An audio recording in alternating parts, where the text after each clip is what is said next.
So a few weeks ago I featured Croc on the Game Boy Color. I don't remember the exact name of the game. I think it was just Croc. And yeah, I did say in that video that I would take a look at this. Croc 2 on the PS1. So here we go. Got into my initials apparently. And the reason I'm taking a look at these games is, if you missed the Croc episode on Game Boy Color, I did explain on that episode of Old School, but yeah, someone in the replies to a Mario Land video that I did said that they considered Croc on the PlayStation to be a better game than Mario 64 on the N64, which I found intriguing as an opinion, of course. I've never played the Croc games on PlayStation. The first Croc game I played was aforementioned Game Boy Color Croc, which is a 2D platformer. I believe this one is in the style of a Mario 64 Spyro kind of game. I wasn't that keen on the Game Boy Color 2D platformer, but this is obviously going to be a lot different because there's going to be, I'd imagine, a bit more depth to everything. So we'll watch this cutscene, and whilst we're watching this cutscene, it's a good opportunity to tell you about some review scores. So this reviewed okay, it had mixed reviews. It was also available on Game Boy Color. This game was, which is quite something. I won't mind taking a look at that at some point. But yeah, this had a couple of 8s. It had a 5 out of 10 at EGM. It had a 7.5 out of 10 at IGN, a 5.4 out of 10 though at GameSpot. So like I say, mixed reviews. People couldn't really agree on an opinion when it comes to this game. Everyone's just like, it's a Marmite game by the sound of things. You either love this, or really like this, or you really don't. Let's see what camp I fall into. Let's give it a chance. So straight away I could see the Mario 64 aesthetic. I mean, the PlayStation or Sony Entertainment were so keen on getting a 3D Mario type game to be one of the faces of their console for the younger generation of gamers, I guess. But none of the games I've played on PlayStation, the 3D environments, compete with Mario 64. They just don't get near it. Spyro was very good.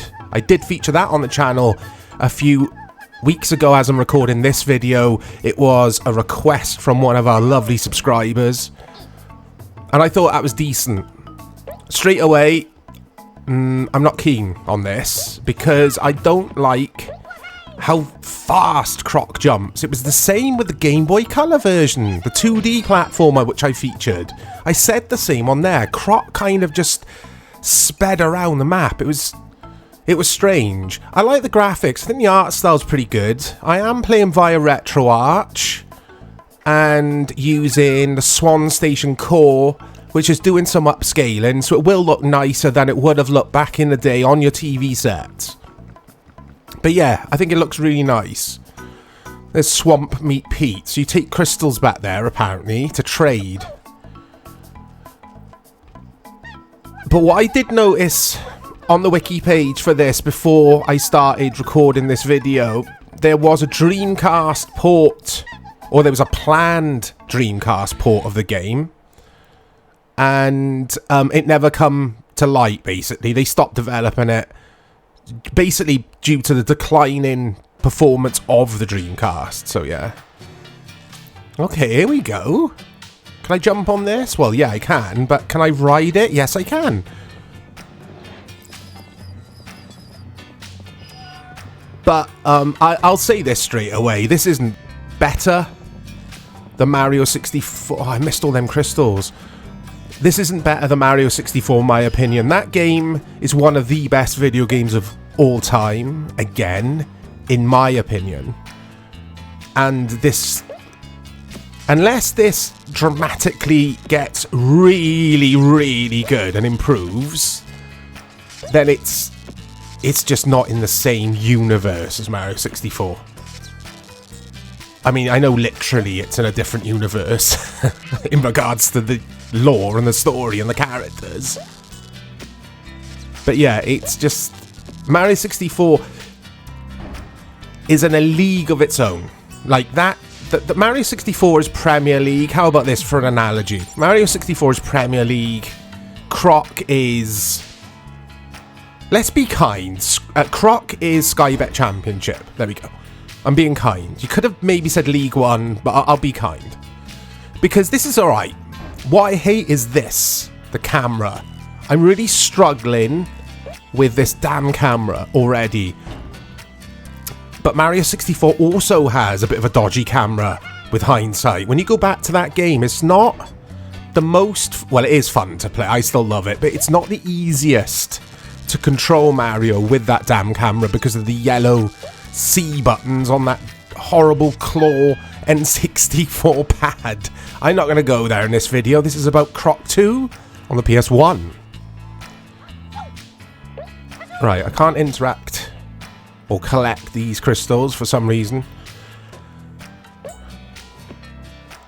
I don't like how this dude controls at all. I like the level design so far. I think it looks pretty cool. Oh, you could do that, okay. It's a blatant Mario 64 ripoff, isn't it? I mean, I assume this came after Mario 64, it must have. And that's fine. I like games that take influence from big video games and run with it and add their own spin or their own flavour to it. That's fine with me. I haven't got an issue with that. You've had games like Lies of P, which released, I think, last year. And that's obviously, like, you don't even have to think about it. It's obviously heavily influenced by Bloodborne. But it's a damn good video game in its own right, because they've added their own features to it and their own gameplay mechanics to Lies of P. I didn't like it as much as Bloodborne, but I absolutely loved it. But Bloodborne's in my top 5 favourite video games of all time.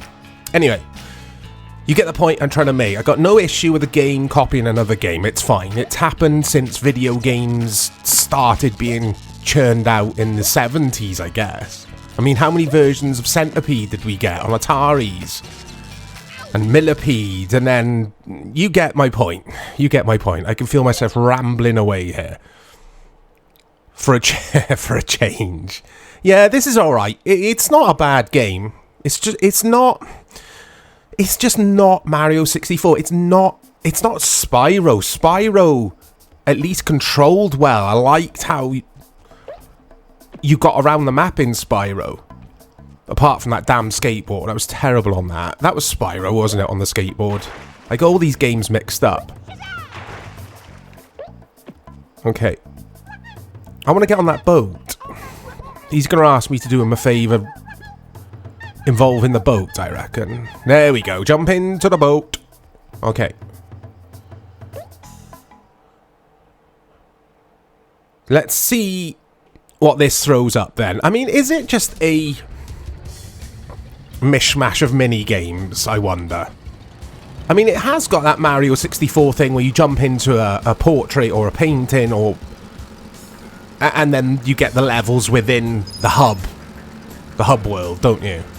Like, it branches out into actual proper platforming levels from the hub world, is what I mean. And this feels like it's very similar in design.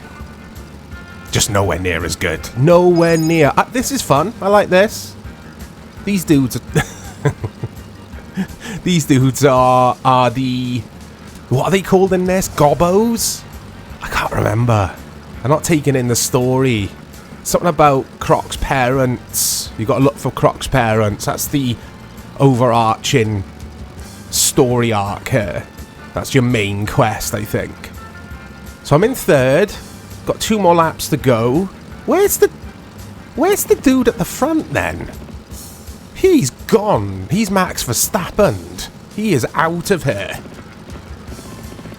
Oh. And at the moment, I'm Lando Norrisin. Sorry, guys, I have to get my F1 or Formula 1 anecdotes in there. I like the music. This is like a throwback to something like this mini game anyway. Tubing, if anyone remembers that. It's nothing like it, but it kind of is. Tubing! God, that takes me back. I might have to feature that on Old School now. I haven't played that since I was a kid. I could see something in the distance. Is that Max Verstappen? What is that in the distance?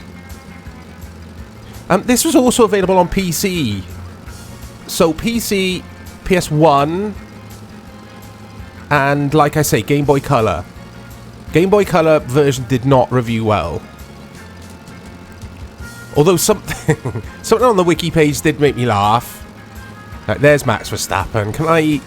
Oh no, I'm running out of time here. Not time, but I'm running out of track. Or water.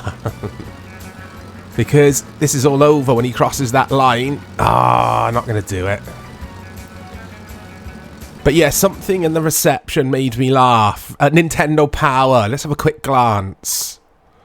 They gave the Game Boy Color version an average review.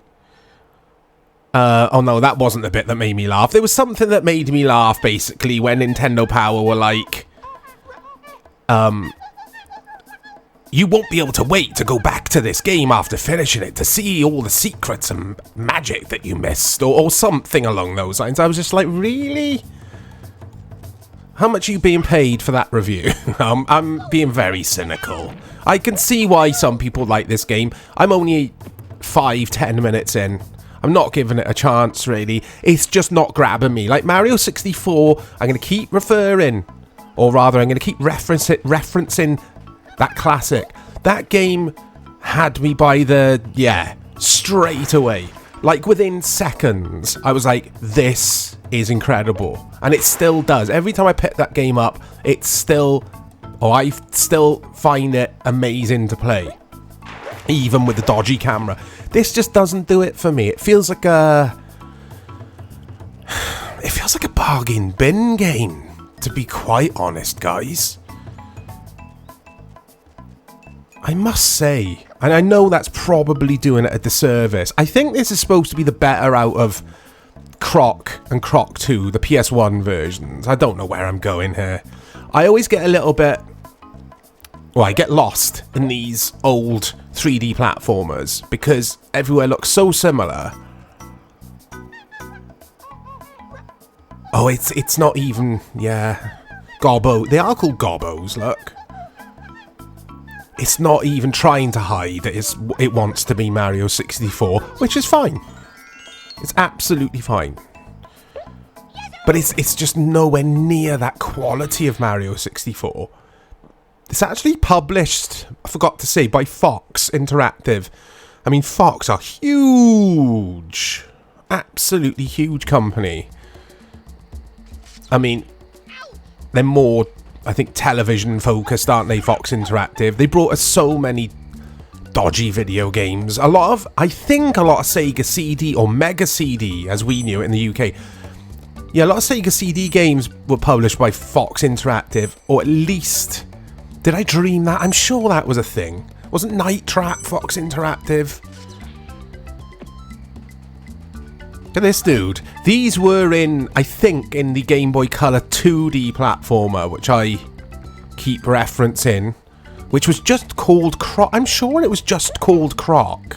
It's an unusual game. I wonder what made them think, let's do a 2D platformer and also bring this onto the Game Boy Color. Like I say, very weird.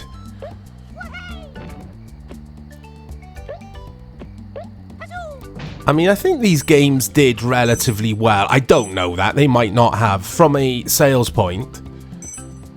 Because I remember it, so it's obviously etched into my mind for some reason, even though I never played the game. Oh, I don't like the dialogue and stuff in it. It hasn't got that charm of Mario. It's all very, very forgettable, this is. I'm making it sound like it's a bad video game. It's not. I'd feature it on the bad video game series if I thought this was bad. I'd go back and do another video, call it bad video games, and say, yeah, this is terrible, because, well, I wouldn't be able to do that, because it's not. It plays absolutely fine. I'm terrible at this game, though, I have to admit. I suck at this game. I did at Mario 64. I found that game really difficult. Let's play a bit more of this. Let's see what's under the hood here. I find it frustrating, this game, to play. Very frustrating. Let's quickly have a look at anything else we could find in regards to reception. Scary Larry. I don't know who that is, but they called the PlayStation version of this game an acquired taste. Not as edgy and fast-paced as Crash Bandicoot, or as well-oiled as Spyro, Croc 2 deserves a place on the same platform as your other platform games. Who's Scary Larry? Is that a YouTuber? Anyway.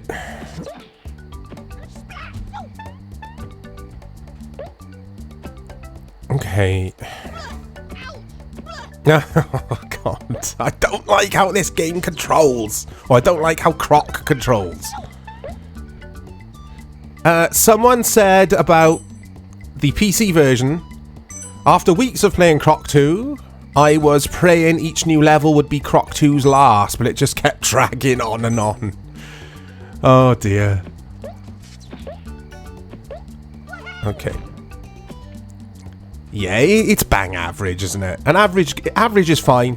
It's a sort of game like, if you go to a little indie video game store. We had an indie video game store which would sell used PlayStation games before the days of Game, an electronic boutique which did become Game, I think. Before all those days, we had a shop.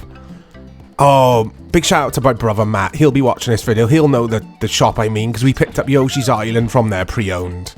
But anyway, they had a place where they'd sell, like I say, pre-owned PlayStation N64 games, a couple of SNES games, etc.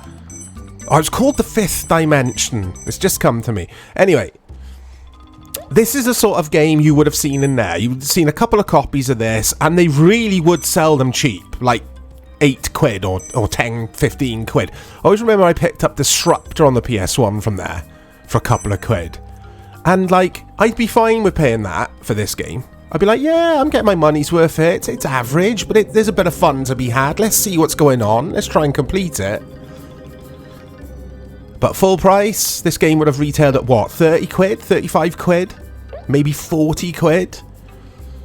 Nah, I'm not having that. Anyway. Oh, I don't know where I'm going. I've lost my train of thought. My sense of direction, because I'm too busy. I keep looking over at the wiki page on my other monitor. I'm trying to find out more tidbits about this game. There was something about sweet wrappers, which I found interesting. But what I do with the wiki pages when I make these videos, I zoom them out so I could just look over like a lot of the page. Like, it's not all fitted into one screen, but a lot of it is. And I magnify it. Sorry, I zoom it out so much that the words are tiny. Oh dear. Anyway, I refuse to pause a video game when I'm making a video to tell you about or read you stuff from wiki. That's just crap, in my opinion. That would be crap. It's like, yeah, don't even bother. Oh, I don't know where I'm going. We've been here.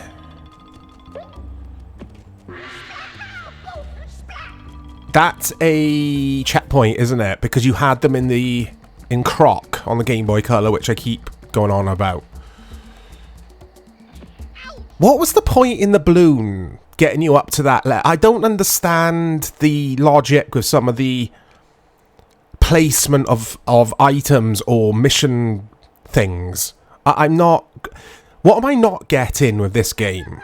It is just a collection of mini games, isn't it? Okay.